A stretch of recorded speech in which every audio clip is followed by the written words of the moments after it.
Hello and welcome to another episode of Final Rest in Place with me, Dapo Agiri. Unfortunately, it is just me, Dapo Agiri. My co-host Barney isn't with us today, but luckily I'm not alone in the studio. I'm very, very pleased to be joined by the wonderful Millie Mountain. Hello, I'm Millie Mountain. Nice to meet you. Who is Millie Mountain? Who is Millie Mountain? I'm a 24-year-old South Londoner. Come on. Let's go. South Londoner. From Tulse Hill area. And I've been writing since 8 years old. Amazing. I actually don't think I ever told you this. I listened to you before we met. Oh, really? What track was it? It was, I should have my research. It's the tune with Space Windu. Was it Lost Minds? Lost Minds, yeah. He's such a great producer. And the tune itself, vocals are top tier. I'm loving the harmonies in that as well. Quite gassed with that. Cold. It was and it was only maybe a couple months after we met. I was just going through one of my chill playlists. I was like, and it was on there. I was like, that's Millie. I love that. Thank you. No worries. That's nice to hear. Where are you at the moment? Tell people what you've got going on and all. I just came from Manchester 2 weeks ago. I've got a gig at the Railway on this Saturday on the 6th. Sick. Unreal. Yeah. Unreal.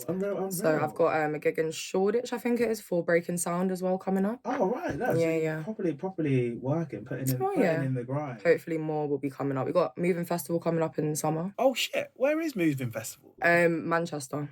Is it an inner city one where it's lots of different venues, or is it park? It's I think it's Bell something Park. I should really know this, but it's a park. Okay, fair enough. No, that's quite sick. A big park in Manchester. Have you played festivals before? I did Boomtown. That was when I was with the Mouse outfit. Very different kind of style to what I'm doing for my own stuff, but yeah. How was your time? I did last summer first. Ben and Jerry's Festival, did quite a few. Yeah. It was really fun. We supported Sister Sledge. We did UB40 as well. Oh, snap. That's sick. Yeah. Never got to meet them, but it's on the CV, it's on the resume. How was your time with Mouse outfit? It's quite different to the music that you make currently. I am eclectic anyway, so I kind of don't really stick to one genre. But it was just nice. It's weird going from having unlimited rider, dashing alcohol in my face, to now I'm you get one glass of wine. It's really, if you want some water, it's please. That's sick. Maybe just probing a little bit more. This is something that I didn't know myself. How did it come around? Joining Mouse outfit, performing with them. How did that come about? It was actually my ex-boyfriend who did rapping. Okay. He went to BIM University in Manchester and he met Chini, who was tutoring there. Okay. So that's how it came about. Oh wow. Small world. Very small world, yeah. Fair enough. And the touring side of things, how was that as an experience? Obviously you didn't get to meet them, but Sister Sledge, UB40, that's massive. Went from the hippiest festivals to other hippie festival. It was a hippie experience. I ended up just dancing in trees in a forest with people from Plymouth. But yeah, it was cool. No, sick. We have this thing. I don't think I actually told you this before we started, but the way we judge someone's personality is to ask them their favourite flavour of crisp. Oh, I saw that, yeah. Okay, well, you asked the wrong person because I'm not really a big snacks person. Not a snacks person. And that's scary. I know that statement is scary, but I'm not doing it to lose weight. I'm not doing it to be you know what I mean? People always say you need to put on weight, which is really anyway. Anyway, probably true. I'm just naturally, my metabolism is quite fast. I don't really I'm very savoury. Okay. I don't eat a lot of chocolate, but recently I've just been yamming chocolate. Really? I'm always savoury. It's a comfort. Really? Always. Just no, I am as well most of the time, but yeah. That was If you weren't you say you're out on a day, what would you pick up as a snack? Say you were starving, I would say if I had to choose a crisp, it'd probably be spicy Dorito. Okay, all Or right. Okay. extra spicy. Extra spicy. Okay, nice. I'm here for that. That's a good strong flavour. But I can be bland as well. I can do kettle salted. There's nothing wrong with the classic. Just whatever I'm feeling. Yeah, fair enough. What about you? Me, I'm a Walker's Max Paprika man. I've been riding those since they came out 4 years ago. Okay, yeah, fair enough. What about the sour cream and chive? They do. I like a sour cream try, but it's quite antisocial. I tend to be out and about, or especially It's like, a bit antisocial. Yeah, you know, like in the studio. But at least you know no one's gonna be taking your crisps. Does anyone want some? Yeah, like you have to be sharing and caring. But we were literally having this argument with a guest, and Barney was like, "I like cheese and onion," and the guest was like, "Ugh, you can't be having those in a public space, man." your Like, breath's gonna be it's kicking. It's gonna be kicking. Kicking. I'm surprised you're not a snack person. Like, normally people with fast metabolisms like just tend to snack away. Like my brother's like that. He's just like naturally just as he is. My ex would always be like, "Why do you not get snacks?" And he'd be like, with all the crisps, he was like, "What's wrong with you?" And we'd be in the shop, and I'd be looking, I'd be like, "I can't choose. I just can't choose." None of it appeals. But then he'd be like, "Why you eat my snacks from him?" Sorry, I'm not going. Always the way. Yeah. Nah, that's sick. Obviously, we're here to talk about music. You've brought 3 potential albums, all of which I think are really, really good. I've got more than 3. Actually, I'm gonna try and limit. It's tough. Like we've had people be like, "How do we pick one?" How did you land on one, or have you landed on one that is your Vinyl Resting Place album? I would say I'd have to just go with Kelis. Come on. Food. Come on. Yes. Originally, if you asked me this like half a year ago, I probably would have said Kaleidoscope 99 album. Because that's my birth year as well. Okay. And I'm making like a whole list of, I want to, a compilation of all my favourite 99 birth year albums. Oh, nice. I want to, in my future studio, have like a whole wall full with all my favourite. What's on the list so far? Oh, let me get it up. Yeah, get it up. So Kaleidoscope, obviously. Yeah. And I know that obviously one of them is going to be Synchronized by Jamiroquai. Oh, yes. Oh, what an album. Yeah, this is, yeah. Black Diamond, Angie Stone. We've got I Am, Nostradamus, obviously. No Limit, Top Dog. A Little Time for Jar, Amplified, Live at Reggae Sunsplash 1994. That's just like a little thing I added. Manchild, 2001, Black on Both Sides. Californication, Things Fall Apart, and Operation Doomsday. Wow, that's sick. That's quite a good compilation. A very good list. A very good list. So you chose Food by Kelis. What was your reasoning behind that? Kind of why'd you land on that album? Her sound just always resonates with me. I wasn't really like, even though she's from a time when I was young, I never really like started listening to her until maybe like 2 years ago fully. Yeah. And then I was like, why have I just not been listening to her as much? It resonates with me because obviously it's birth year, but also her sound's quite raspy, and it's like, even though some of the notes don't really sit, I love that. It kind of it's a form of expression for me. Like, she's not trying too hard. She's like, it's got a kind of like scattered energy about the album, which is how I feel most days. So no, that's probably why. That's sick. I think it's like an album that I kind of not remembered. It kind of glossed over it at the time. Came back to it maybe. It was something that made me reminisce. When I heard it again, I was like, I remember hearing this from years ago, but it never sat with me until... That is exactly that. Because I probably didn't find it when it came out, and I found it probably maybe 2-3 years later. And it takes me back to like a time of like school, and it's... It's weird, because we're now in a stage where nostalgia doesn't necessarily mean like the 90s. I mean, it is for me, but it's weird, yeah. How are people that are like 22 born in, what year were they born in? Yeah, 22 will be, they're 2002. Yeah, that's mad. That, for me, that's great. Like, I'm a 97 baby. So like, obviously. It's Monday, guys. That's why my maths is even worse. Bank holiday Monday and always. It's been a long weekend. Like, it really throws me back to a time that like life was simple, and that is kind of what I get from the album. No responsibilities. Like, no. Like you let things fall as they fall. Like you say, the album is quite like scattered. It's jumps here, there, and everywhere. It just lets itself be. And I was like, ugh. Yeah, that's how I want to. I want to just kind of float through. Yeah, it's like a raw, down to earth, transitional kind of album. 100%. And it's not. It's like inconsistent but consistent at the same way. And it moves from like soulful to kind of more rocky anthem type tracks as well, which I really love. It's definitely like a different Kelis as well. I think like when people think of, she's so eclectic. incredibly so. Like this compared to Kaleidoscope is. They're two completely different genres. Completely different genres, and she kind of shells both of them, which is it's a testament to her.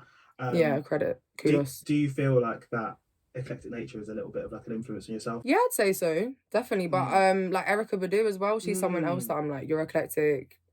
your sound massively influences me. Yeah, that's a good like comp. Obviously, I don't think Kelis kind of delves into the neo soul space as much, but like in terms of being able to drop themselves into different pockets of music, Yeah, and yeah, that, yeah. like, I think you put it really well. That like coherence, whilst it's also disjointed, is such a talent that they both have. And to be fair, I hear that in your music as well. Like, obviously, I've said that I'd listened to you before. Yeah, it's nice not to conform to one thing. Just go from one extreme to the next. Like, if you're feeling it, you're feeling exactly. And I feel like not being pinned down. It's something when I put in my notes for when I was going through food. It's like the confidence as an artist that this is like what, a sixth studio album, to know that there is a thing that you would have done that's been popular and successful. Yeah. To be like, actually, that's not really what I want to make now. That's not what I want to do, and have the like bravery to just. Like, even though people have kind of tried boxing you up and saying this is your sound, you're like, no, I'm not this. Yeah, and to do it and it like succeed both in like the quality of the music and also like commercial success. Like, I think there are artists that try and do that and they try and break away. And sometimes because we're taught that's how you get about the industry. That's how you make it. Yeah. It's I love the fact that you chose this album, and it was really nice going back to listening to it again. Reminding yourself. It was one of those things that like, I hadn't listened to it, did it for like research and podcast work, and then just found myself just like sticking it on the bus or like sticking it on. Yeah. It's a journey. It's a whole journey. Yeah, 100%. Favorite song from Food? Yeah, what would you say like? Oh, I'd say Rumble. Okay, yeah. I'm so glad you gave me the key. Oh, I'm so glad you gave back the key. Oh. No, honestly, I don't even think there's the lyrics, but that is a fucking tune. I'm so glad you gave back the key, I think is what she's saying, and banging. I was watching. I can't remember why I was listening to it on YouTube, but I can't. I think it just came up on my Blessed. Oh yeah. And it was they always had like these captions of just little lyrics, and I don't know why. Like, everything in the album is so like uplifting. There's always like these little like pockets of like quotes that you can take that are just like motivational or inspirational. Oh yeah, like, it's such a. It's like it was speaking to me. Do you know what I mean? When I needed to hear it, I was like, goddamn, yeah. Rumble is such a really good track. Song, really good song. Do you have any others that you would kind of put up there? Yeah, I was gonna say, Bless the Telephone, definitely. That's another like on par with that. Yeah. My sister heard it the other day. I introduced her to it, and she just won't stop listening to it. Like, really? I just hear her playing it. But yeah, love those tracks. Yeah.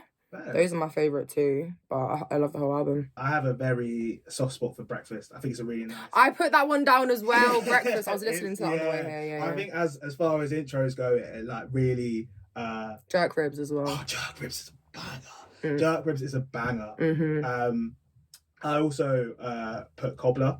Like I found. Oh, okay. Yeah, that wouldn't have even been one of mine. But I think it is a bit of a rogue one, but I think. That's like where the nostalgia comes from me, because I listen. Nostalgia's a big part of that album. Yeah. I listened to that. Like I remember listening to it when the album came out, or when I first found the album, and I was like, oh my days! I can't remember the last time I've heard this song, and it leaves me feeling all like nice and warm and fuzzy. Tingly. Yeah. Reminiscent vibe. Properly.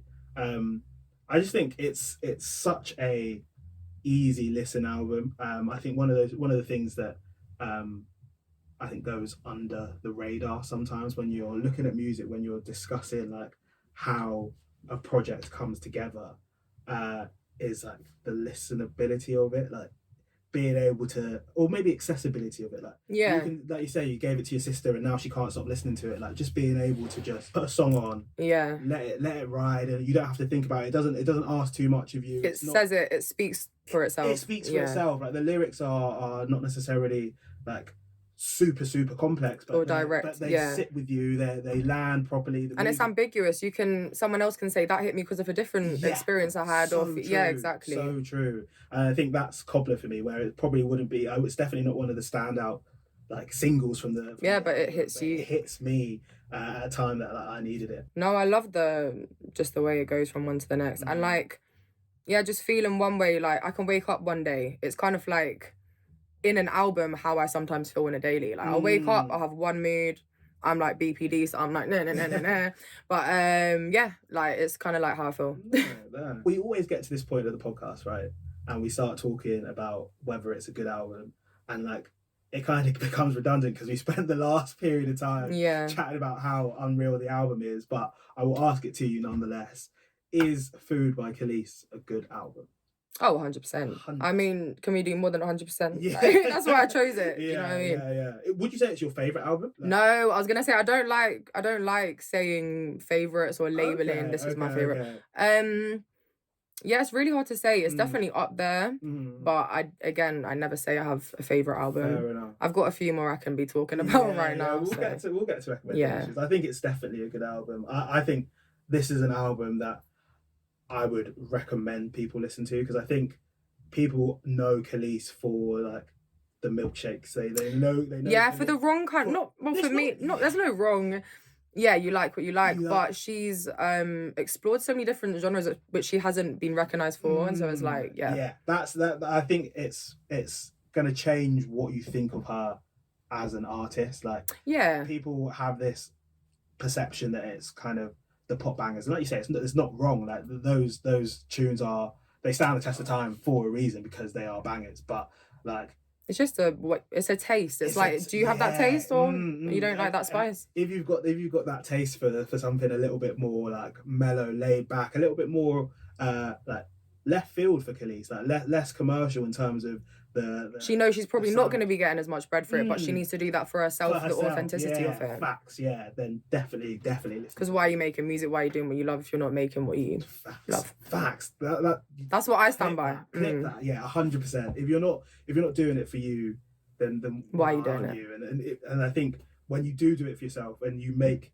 the music of like the quality of this, but like in general, when you make the music that you want to make, your people will find it. Like you say, it's a taste, it's a spice. Like if you make a certain thing for a certain mood that you're feeling, or a certain emotion you had at the time, the people who are feeling that or going through that will find it. It's not always about making stuff that is gonna like 100%. You know, it's not gonna hit everyone. Not everyone's gonna understand where you are coming from, but that's okay, because the people that do, the selection that do, that's who you're doing it for. That's who you're doing it for, and for them it will resonate as much as you want it to, which is lovely. And I almost want to thank you for bringing the album back to me, because it's been so that's how I felt as well. Refreshing to come back into it and discover it again. When I go look back on albums, I kind of like to do the first ones they released and then work my way towards the most recent. Some people are like, why'd you do that? I'm like, because I feel like I need to see their journey, like remind myself of where they started and where they've ended up. And the progression, for sure. You mentioned I think we should just get into it, because I love your recommendations as well. Yeah. I've been looking forward to it. There's so many things that I would discuss. Like, what other albums could have been your vinyl resting place, or what other albums are kind of up there with Food for you? Okay, so I was gonna say, have I mentioned Drones yet by Terrace Martin? You haven't. Yeah. And I've been waiting for this. So Terrace Martin, Drones, definitely. Talk to me about the album. When did you discover it? What are your thoughts on it? Oh my god, I think I first listened to it like probably soon after it came out. Then I refreshed my brain and I was like, it's like I'm listening to it for the first time. Like, obviously Drones is a track. This Morning, that's a fucking banger. Also, that's a flipping. You're allowed to swear on this podcast. Okay, cool. I mean, I just love that whole album. And when they use the vocoder, like the thing, and then it's like modulating the sound, creating that unnatural pitch, and it's like it is like very futuristic the way they've done it. Massively so. All the effects on it makes you feel like you've stepped into 2054 or something. So legit. It's cool. It's so ahead of its time. Like, it's crazy as well. Definitely. I think one of the things that I really like is the features on it are. Oh, Robert Glasper, big fan. Kamasi Washington. Yeah. Leon Bridges, Kendrick. Yeah, no, it's insane. And on top of that, like I think as well, when apart from having all these big names, like what Terrace has asked them to do is not necessarily always like in their normal bag as well. Like it's pushing the limits of what I thought that artist could do, or the beats that I thought that facts. There's no limits. Limits. And I love the idea of pushing like the elements of almost like experimental jazz into just like what could be classed as like a hip hop R&B album, but it's just it's so diverse in what it's putting out. It's such a good album. Yeah. You got like the dancey kind of more clubby stuff, then you got the soulful. But it all combines and makes it all doesn't feel like it doesn't link together. And I feel like the like even when I talk about the like lyrics, like Drones itself, like it's almost atting the whole world. Like we're just following. Like, it's telling us of what's to come. Yeah, literally. Like it's like a premonition album. It's like a premonition, and we're gonna be sat here in 20 years being like, wow, he was literally living in 20 years. Yeah, he knew what was coming. He knew what was coming. Nostradamus said that. But also Dinner Party. Have you listened to that album? Because I don't know why I didn't put that on part of this. Between the two, can you actually? I can't say. I was on the way and I was like, why did I not put Dinner Party?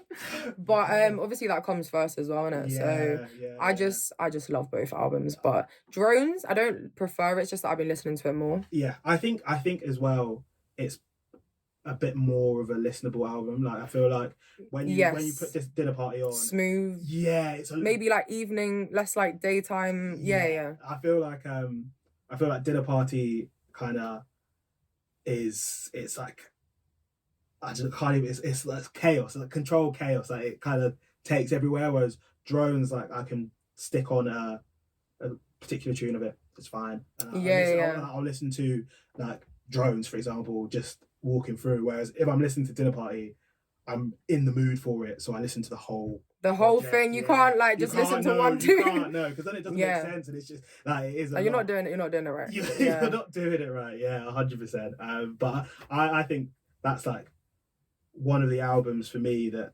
really like settled my like love of like contemporary jazz. And they just brought out a whole new genre at that point.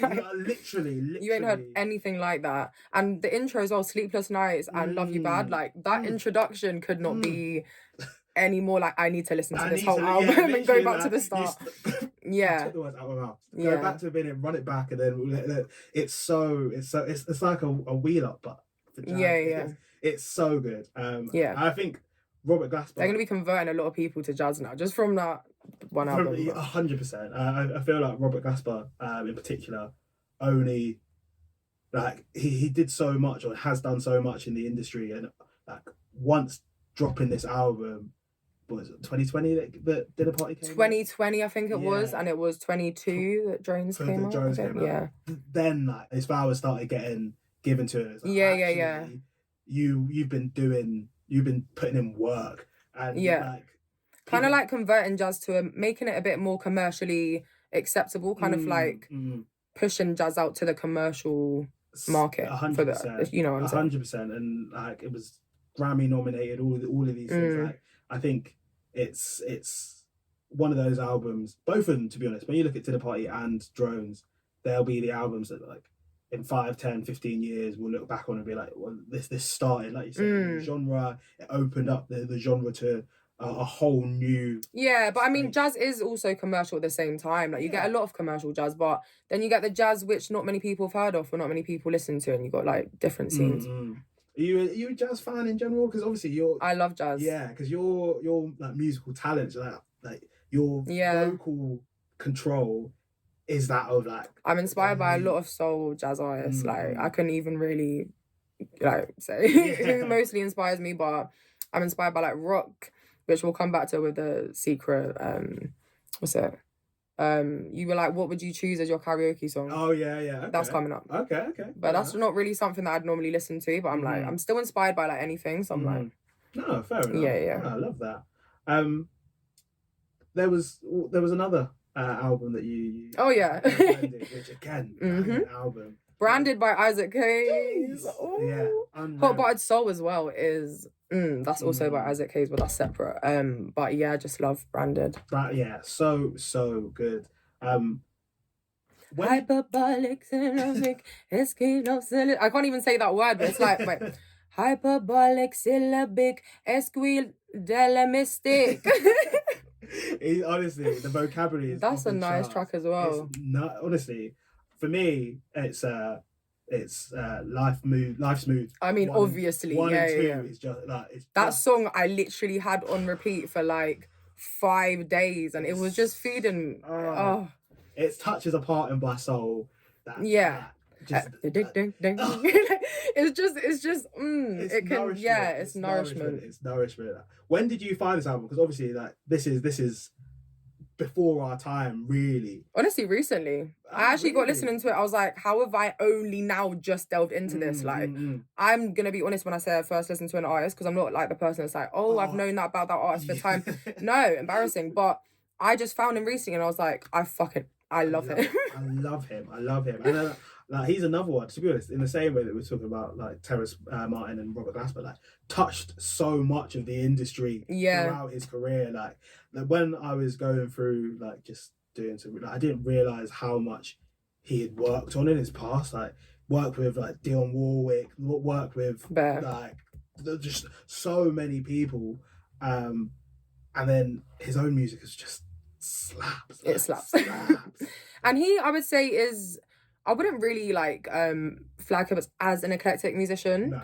He's someone who is quite consistent with his sound, but it works. Like, don't stop being consistent with it. Don't fix it. Don't fix it. Just carry on what you're doing. I just think like it's such a feel good album for me. Like, even though it's not necessarily like in the same way as Kelis, like something that's meant to be inspiring or motivational or kind of like pushing you in that's just pure soul. It's just pure soul. Feel. Like, it makes me feel better, and like it's one of those things. Yeah.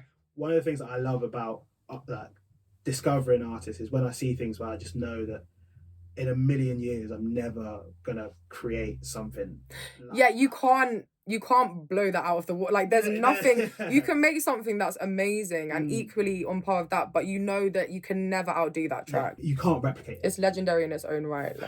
Facts. It's a great choice. Like, it's interesting when I do this podcast, because often it's just chatting about music that I love, and like it's just perpetuating my own music taste. But I think, and you're reminded of things. You're like, I love when people do that. I'm like, thank you so much. Literally, like, I sit there and I'm like, I want to thank you, because I haven't gone back and like delved deep in years, and I'm like, oh my gosh, this is. It makes you wake up different, feeling different. I remember why I love this artist. I remember why. Remember who I am now. Exactly. Where I came from. I needed this in my bad times. Like, it's so good. And I think sometimes I'm like, oh yeah, like, I remember this album, or I really like it. All three of the albums that we've discussed today, all three, Kelis, Food, Branded, Isaac Hayes, and Drones, Terrace. Yeah. Go and listen to them. Like, people should go and listen to them, because they're unreal pieces. Introduce your friends, your family, everyone. This is why we do this. This is the point of the pod, but like, I mean it this time. Yeah, we mean it this time. Just listen. Mean it also, I was gonna mention New America Part 2 by Erykah Badu as well. Yeah. New America Part 2. Yeah. That is just, Maybe I've spoken to you about this, because I feel like it was around the time that we met, but I saw Erykah Badu last year at Forwards Festival. I'm seeing her in 2 months. Across the track. Yeah. Forwards. Do you say Forwards? Forwards Festival in Bristol. Yeah. It's just like a. Oh, I've been Bristol. Yeah. It's a nice little festival. It wasn't for me. Like, oh my God, you're lying. My thing was. What was wrong with it? Like, she was very late. She was that's like Lauryn Hill stuff. That's like the only reason people have a problem with her. She has cancelled on me two times, and I've just given up. So I thought she was. Oh, okay, right. Once in Argentina and once in the UK, I had tickets for Lauryn Hill, and both times she bailed on the day. So you cancelled her after that? She cancelled on you, and then you cancelled. I will listen to the music, but I will never put my heart out there and buy tickets, because I just don't trust her to turn up. I'm not putting money from streams, which you don't get anyway. But Erykah Badu, she came out an hour and a half late, and the whole set was just like a little bit disjointed. Like, she was like, I kind of have to be here, but I don't really want to be here. There was a point in time where she was just like, she was clearly doing something that had not been rehearsed, because they cut to the pianist and band leader, and he was just like, he was fuming, like he lost his head. He was like, and then they cut the camera off him, because they were like, oh. It's funny you said that, because like I kind of deemed her to be really good at. That's the reason I deemed her good at just being able, like, versatile improvisation. I can just improvise and make a track outfit on the spot. That's why I deemed her as being that good. But now you're saying that, I'm like, you want to rehearse, but also the best tracks and the best feel like comes from improvisation. Yeah. So for me, yeah. I think we just caught her on a bad day as well, because Everyone has bad days. Facts. And that same summer, she did a couple of nights at the South Bank Centre, and everybody I know who went to that said she was unbelievable. And I feel like that sort of that's what's so peak for me, is like, what if you come to my one gig and mess up? And that's why every gig you do has to be hitting it, because they might see you one time and that's their impression of you. They're never gonna invest in buying more tickets. This is the thing, like, tell people about you. They'll be like, oh, I just thought she was better than that. Disappointment. It is a shame, but like, New America is a banging album. Like, it will never take my view of like those albums are always hold. Yeah, the music is the music. Like, live show, and I was saying this recently, like, the music industry, like, it is different. It's different sectors. Like, you have the like recording element of it, you have the performance element of it, you have the like marketing element of it. Like, there are different things that, and make it a completely different track. Well, not completely different. Like, feel it differently on stage to when you recorded it in that studio. Give them a different experience, like not what they're expecting it to exactly sound like. And I think that sometimes some people are unbelievable recording artists, but their live shows don't hit up. I go to a live show not really expecting the music to slap that much, because I've heard the tunes and I'm not crazy about them. And they come out with something so original and you're like, bam, thank you. I've so got a new much. perspective on it now. Facts. Like, for what it is as an experience, that was unreal, and that's the beauty of it. So it's interesting. 100%. But yeah, I'm not yet cancelled Erykah Badu, but Lauryn Hill, I could never cancel her. Yeah. Also, what do you feel about all this people saying about her being a witch and stuff like that? Some people just cancelling her. Like, I saw a TikTok, this woman was like, right, these are a list of girls, like, women I just don't trust in the industry, right? And she listed Erykah Badu. She's like, I just don't know about her, man. And then it was terrible. Sorry, Americans listening. Terrible accent. I just don't trust her, man. And it was just one of them ones. And I thought, I can't see her as a witch. Like, even if she was a witch, she's probably not doing anything that deep. It's probably just for me, I can separate artists from art for the most part. You have to, or else every artist is a paedophile, or every artist is something mad. This is the thing, like, and obviously there's levels to it, and you can always each case is its own instance, right? They're like internet rumors and unsubstantiated things, and like, really truly, there are people who are wandering around who call themselves witches all the time, who are like Wicca and all that. You just want to be able to do but you probably can't. I can move away from that. It's not for me. It's not the life that I would subscribe to. But like, I can't begrudge her talent for her life choices. If you've listened to her albums and you can't say anything, you mentioned it earlier. Your guilty. We don't say guilty pleasures, but I don't really like that. We need to change that. We're trying to figure out what it is. I feel like it's got to be something like unusual, but it's just something that's not. Because if it was guilty, I probably wouldn't listen to it. Like, if I felt cringy listening to it, I probably just wouldn't. 100%. And we sit here and we're like, oh yeah, listen to what you listen to, like what you like. Like, I very much support that as an idea. So the idea of a guilty pleasure doesn't match up with that, but I just don't know another word for it. But like, I know what you mean when you say What is like a style of music or an artist that we wouldn't expect Millie Mountain to listen to? I kind of chose "Come On Eileen" by Dexy's Midnight Runners. Okay, yeah. Like, back to the Perks of Being a Wallflower days. Like, I don't know. That was just something that, obviously, karaoke. Come on, Eileen. Oh, I swear that this moment, you mean everything. So it's just kind of like, it's just like one of those tracks where it's like, you can just do that. It is. But something that's not very serious. Yeah. I don't think I'd ever go on the stage and not be drunk off my head singing that song. That is 100% like crowd pleaser karaoke song. Yes. Like, you know that halfway through, everybody else is going to join in with you. As soon as they hear the come on, you'll be doing that. It's easy. You don't. The lyrics aren't like difficult. You remember them. They're stuck in your head. Like, it's that's a really good karaoke song. That's a really good. Again, not guilty pleasure, but it's not a song that's necessarily cool, but everybody loves it. Like, you could go. Of course. You go to any motive. It could be like the most like pub lad It would be the most like. That's probably the place I'd think of. But everybody knows the song. Everybody knows the song. Everyone knows, and it's I do love it. I can't lie. I remember that's like secondary school. That puts me in my secondary school cell's body when that song comes on. I'm a football fan, so it takes me back to that. Oh, okay. Euros, World Cup, when it like the first time in our lifetime that England were actually doing like "Come on Eileen" and "Sweet Caroline" constantly just Sweet Caroline as well. That's the same genre of tune that is, but definitely on par with that. Also, I don't know why, but it's not guilty at all. Obviously, the Shirelles, baby love, my baby love, I need you, oh how I need you, and all you do is treat me bad, break my heart and leave me sad. So I don't know. There's something about that which just kind of like, I don't know. I was on the phone with someone I was dating and I started singing that song and I was like, why am I singing that song to them? That's actually telling them they're going to break my heart. I started deep in the lyrics. But anyway, I would say that's a karaoke type. Yeah, no, that would go down a storm. Also with those vocals as well. That would pop off. Yeah.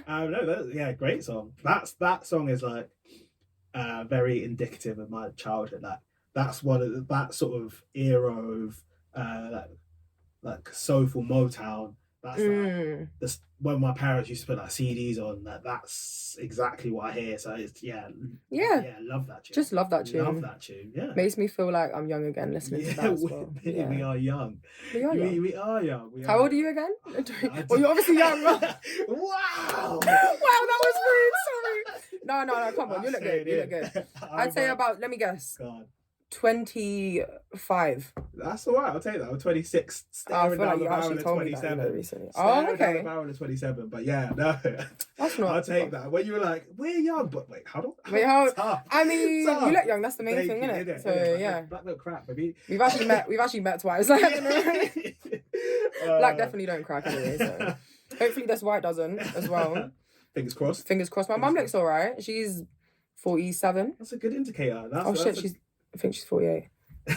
She looks good though. Yeah, that's all we need. No makeup. Yeah, I judge myself off my dad, and I feel like I've got a good stint ahead. I feel like I'm only. You got good skin. Aging like fine wine. Youthful. That's what we're going for.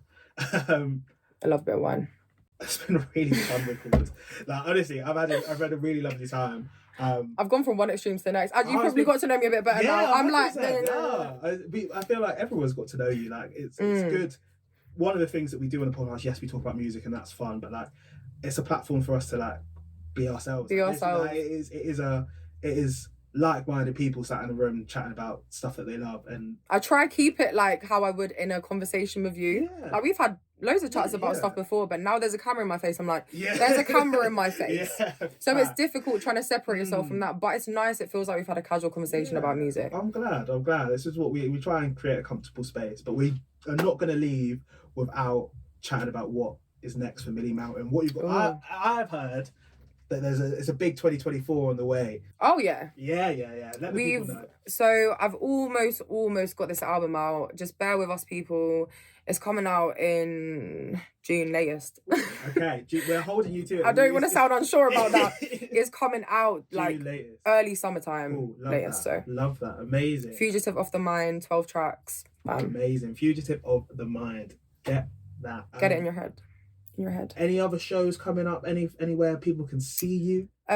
Keep your ears and your eyes peeled for Breaking Sound. I'll be announcing that soon. But also, if you're about on the 6th, when's this podcast coming out? It will probably come out. It will be after the 6th, yeah. Okay. Yeah. Well, we just had a gig at the Railway on the 6th, which is a lovely venue. Come through. They got lovely burgers, lovely pizzas and stuff as well. Beer. But yeah, just Green Tea Pengs perform there. Loads of King Crawl and that as well. Nice people. What are we doing next? Moving Festival. Anyone about up Manchester? Come to Moving Festival. Gonna be a good one. Love it. We will put all of Millie's socials on our description in the bio, please. I normally put everything on Instagram, Facebook. Instagram, Facebook, we got it. We got you.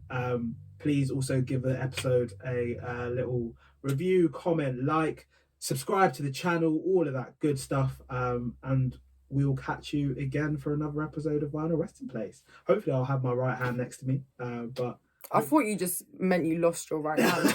I was just looking for your right hand when you said that. I was like, well, you've been Barney, that's how much you see you're my right hand. I've been looking at your right hand the whole time. Thanks for having me though. No, thanks for coming on, and thank you at home for listening, and we'll catch you very soon.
Poison minds are the taking life.